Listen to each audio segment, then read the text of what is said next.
Today I have 4 Dollar Tree DIYs to share with you. And for this first one, I'm taking a foam core board. The color doesn't matter, it's going to be covered up. And using an embroidery hoop, I'm tracing the outside of it to get a circle, then cut it out with a sharp X-Acto knife. I want the outline of a circle, so I freehand drew a circle about 1/2 inch from the edge and cut that out.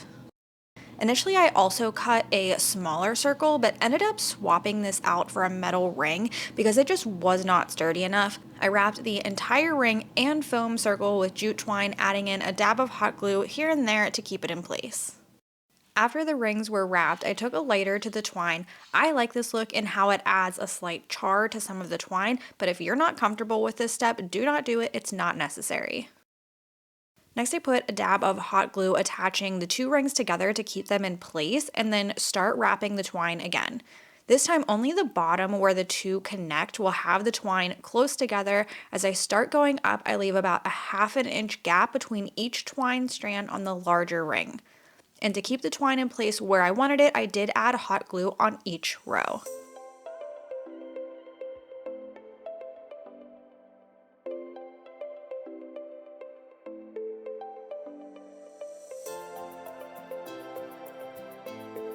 I would recommend either using a wreath ring or an embroidery hoop for the outside circle as well. The foam was definitely too flimsy and made the circle look a little warped. Next, I'm taking some solo wood flowers and painting them in the color Agave by Waverly, but watered it down so it would spread better and soak into the flowers. Once the flowers were dry, I added them onto the twine wall hanging along with a branch to give it a spring feel, and that's it for this one.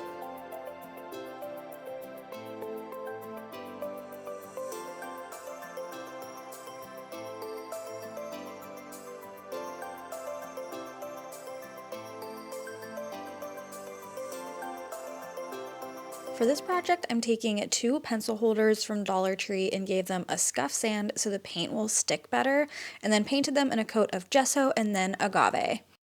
I found these mosaic tiles recently and had a different project in mind, but I didn't have enough of the tiles, so instead I started adding them to the edge of the pencil holders. If you try this project, I would recommend using a stronger adhesive. The tiles started popping off right away with the hot glue since the back is a slick paper-like material. I did each pencil holder with a different design, one in the solid green tiles and one adding in some white.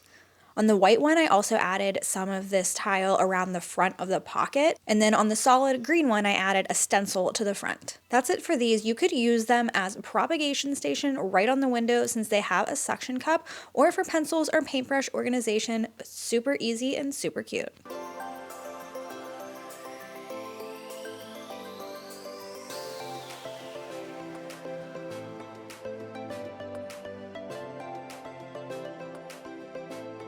For this project, you'll need 8 Jenga blocks, and using wood glue, I glued them together in pairs. Once that was dry, I glued the 4 pairs together to create a square. And to make a square, you want to glue the sections so one end is on the outside, one end is on the inside. I let the square dry and then took wood filler and added it to all of the cracks.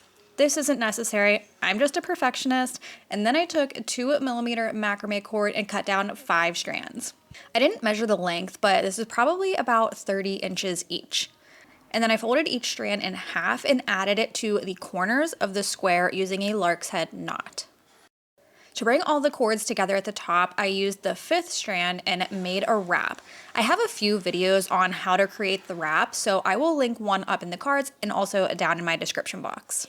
I was going to leave the square like this, but felt like it was missing something, so I added some of those white mosaic tiles around the edge and gave the wood a whitewash. This is another one I would recommend a stronger adhesive. The tiles did keep popping off on me with just using hot glue. For the next part of this DIY, I'm taking a Dollar Tree terracotta pot. This is the larger size they carry that usually comes in a 2-pack, and I painted it white. Then I'm using my Cricut Design Space app on my phone to find a design for the pot. In a new project, select images in the bottom left, and I typed in the word vine, then scrolled through until I found something I liked. You can select multiple images and add them all to your project at the same time. So once I had my images, select insert on the bottom right. Then you can play around with the size you need or duplicating the images by selecting the image and find Edit at the bottom, enter the size you need, and then if you want to duplicate the image, select that under Action. Next, select Make It up in the top right. This is going to take you to your mat so you can see how much vinyl is needed, and select Next to connect to the Cricut. Now load your mat and start cutting. I prefer to use contact paper when making stencils since they are going to be thrown away. After the design prints, I'm going to reverse weed it, removing all of the vinyl around my decal. And then using clear contact paper, pick up my decal and apply it to the terracotta pot.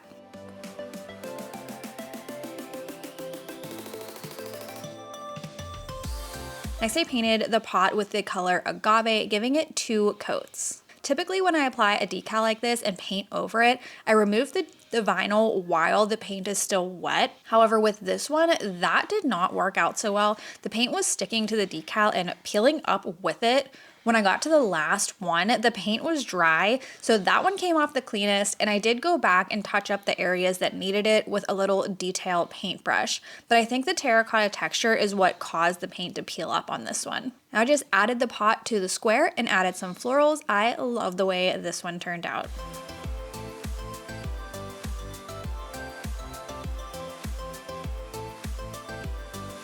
This project is so easy. I took 2 of these wood cutout birds from Dollar Tree and painted them with agave. Then using the top of a cloche and the concrete bottom of this Decor piece, also from the Dollar Tree, I put them together for a more high-end looking cloche. I added a foam piece to the bottom and cut down a bamboo skewer, then glued 1 bird on each side of the skewer. Glued the skewer into the foam, added some reindeer moss, and that's it for this one.